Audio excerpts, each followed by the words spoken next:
Crunches to build abs. Now, I think a lot of the confusion comes from that burning feeling you feel when you're doing crunches, very close to that burning feeling in your glutes when people's doing band work and they're thinking, oh, I'm growing my glutes. Just because you're feeling that burning feeling doesn't mean it's effective for what you think it's doing. Now, I'm a big believer, do what makes you happy.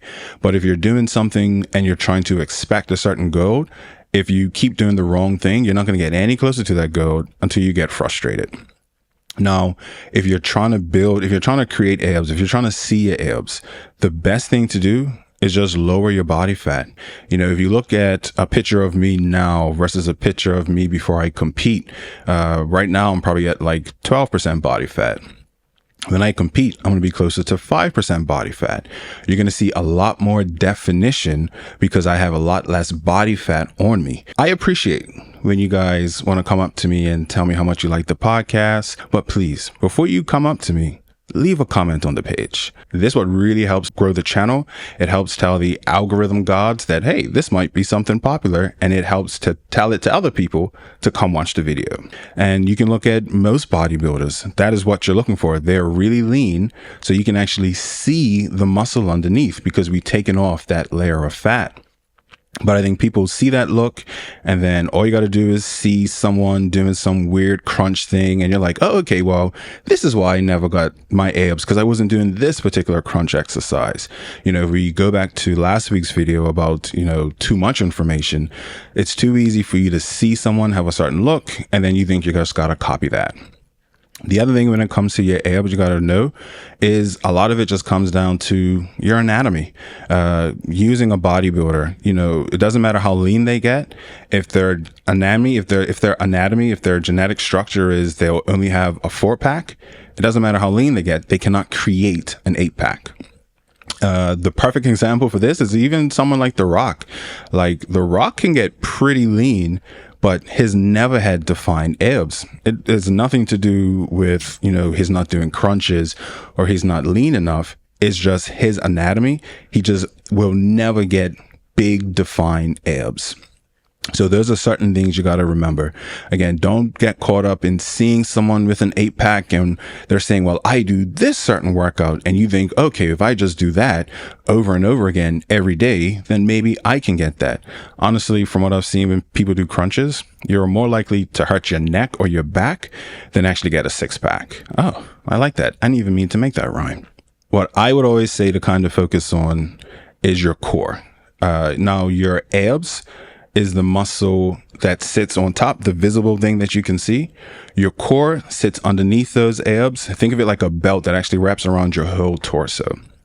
I'm big in really working your core to prevent lower back pain. If you have lower back pain, that's a very important area you should kind of focus on. So I'm not a big fan of crunches. Now, there are certain ways you could do crunches that's not hurtful. Again, one, not pulling on your neck or not causing too much flexion in your lower back, in your lumbar. Doing that for too long can cause problems. Doing it too aggressively can cause problems. So I would always prefer planks. But even doing planks, you want to make sure you're doing it right. You want to know you're not just holding a plank, randomly holding a plank, that you actually feel your core is engaged. And I always just say the best thing to do is kind of record yourself doing a plank. If you see a big arch in your back while you're trying to hold a plank, your lower back is going to activate sooner or later. So what I like to tell my clients is intentionally activate your abs. Feel that they're engaged. One of the best cues I would tell people is pretend like someone's going to punch you in the stomach or you're going to take a poop. You should feel your core activate and you want to be able to hold that position. Now, certain things I would do for my core is one, the McGill Big Three. Now that includes doing a curl up, which is really good to teach you how to activate your core. One of the things I see when I have a new client and I'll talk to them about brace, they automatically want to suck in their torso. That is not the best way to activate your core. You want to think brace to add that stability, that pressure in your core to make sure you're not able to rock around and you're giving that lower back some protection. The bird dog is really great just to teach you how to stabilize. When you're thinking of your core, you're thinking of stability. So to have one hand up, or if you can make it really hard, one hand in the opposite leg and being able to hold it without shaking side to side or turning, you're working that stability. You're working your core if you're able to stabilize better. And then a side plank. That's good to help keep that posture, work those obliques better. You'll focus a bit more on those obliques. Those are three very important, I think, fundamental movements you could do to work your core. And then even just how you train.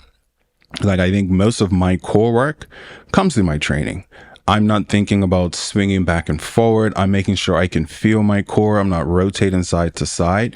No matter what weight I'm lifting, no matter what I'm doing, I want to know I can stabilize and I'm in control. So if you're trying to create abs, by all means, do crunches if it makes you happy, but you want to focus more on reducing that body fat and revealing what's underneath. Oh, hey, you guys are still here. Thanks for staying to the end of the video. Please watch some of the other videos on the page and subscribe.